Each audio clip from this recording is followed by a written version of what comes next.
चारों तरफ से दोस्तों के फ़ोन आ रहे हैं, मैसेज आ रहे हैं, ये क्या हुआ? सच बताऊं, मुझे पूरी तरह पता नहीं क्या हुआ। पिछले 1 महीने से मैंने कहा कि मैं इलेक्शन भविष्यवाणी तो नहीं करूंगा सीटों की, लेकिन मैं लिख रहा हूं, बोल रहा हूं, भाषण दे रहा हूं इस मान्यता के आधार पे कि कांग्रेस स्पष्ट रूप से आगे है। मैंने एक से ज़्यादा बार कहा कि सरकार तो कांग्रेस की बनेगी। अब हवा है, आंधी है, उससे ज़्यादा है, ये मैं कह नहीं सकता।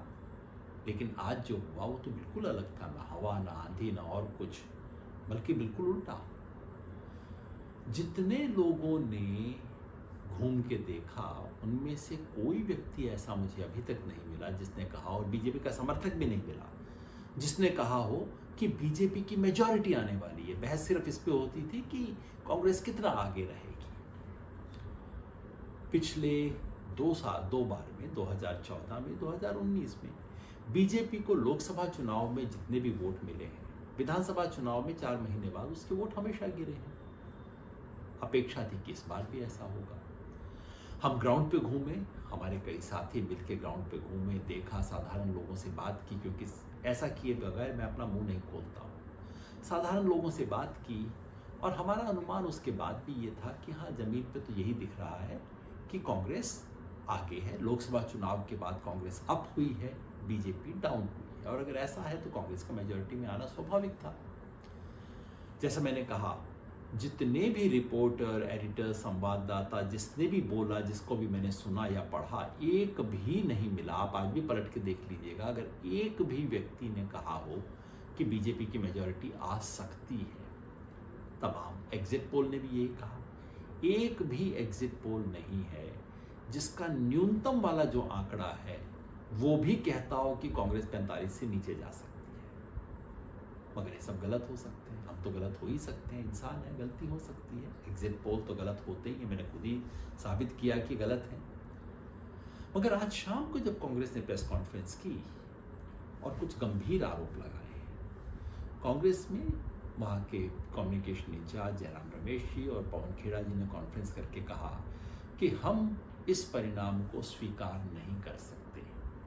उन्होंने कुछ कॉन्स्टिट्यूएंसी से प्रमाण दिए हैं। एक कॉन्स्टिट्यूएंसी का प्रमाण मैंने खुद देखा है, वो है नारनौल, महेंद्रगढ़ जिले में। कांग्रेस ने कहा है ऐसी ही सूचनाएं उनके पास हिसार से भी हैं, पानीपत से भी हैं, और कहा है कि कल तक वो इस सारी सूचना को सार्वजनिक करेंगे।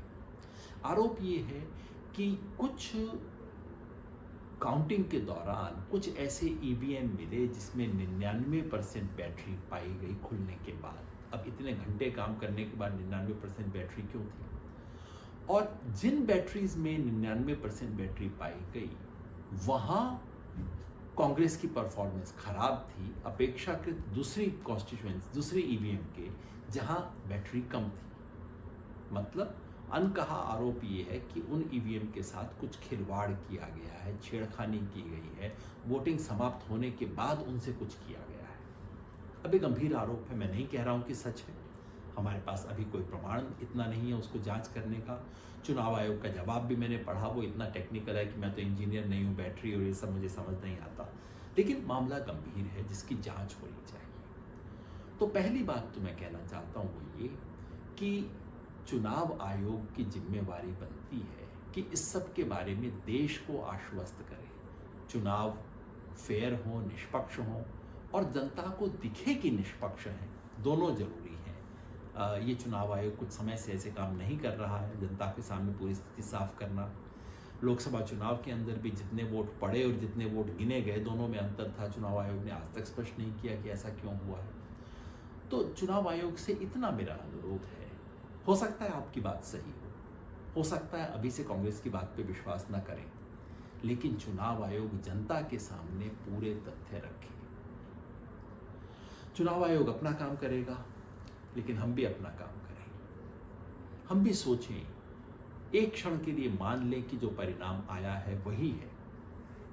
हैरानी हुई शायद इसलिए कि हो सकता है हम गलत हुए, तो हम सोचें कि क्या गलती हुई होगी, सोचें कि ये परिणाम क्यों आया होगा। क्या भारतीय जनता पार्टी आरएसएस का मुकाबला करने के लिए जितना काम करने की जरूरत थी, विचार में, जनता के बीच में, वो सब काम हुआ? आज के परिणाम से किसान आंदोलन का प्रभाव समाप्त नहीं हो जाता। किसान आंदोलन की वजह से ही कांग्रेस मैदान में थी। उतने जो परिणाम हुआ उसके कारण ही कांग्रेस, जो कि 30% पीछे थी 2019 में, वो कांग्रेस मैदान में थी। लेकिन जो कुछ दूसरी चीज करनी थी वो क्या हुई? क्या जनता के मन में ये शंका रही कि भाई कांग्रेस आएगी तो इसका मतलब है एक जिले का राज, एक जाति का राज, एक परिवार का राज? क्या इसका समाधान, इस आशंका का निर्मूलन हुआ? क्या चुनाव में उस तरह की चुस्ती हुई जो कि होनी चाहिए थी? कांग्रेस के अलावा जन संगठनों को जितना काम करना चाहिए था, क्या हमने उतना वो काम किया? मतलब कि जो चुनाव आयोग के सवाल हैं वो अपनी जगह हैं, लेकिन आज के इस नतीजे से हमारी चुनौती और गहरी होती है। महाराष्ट्र में चुनाव है, झारखंड में चुनाव है।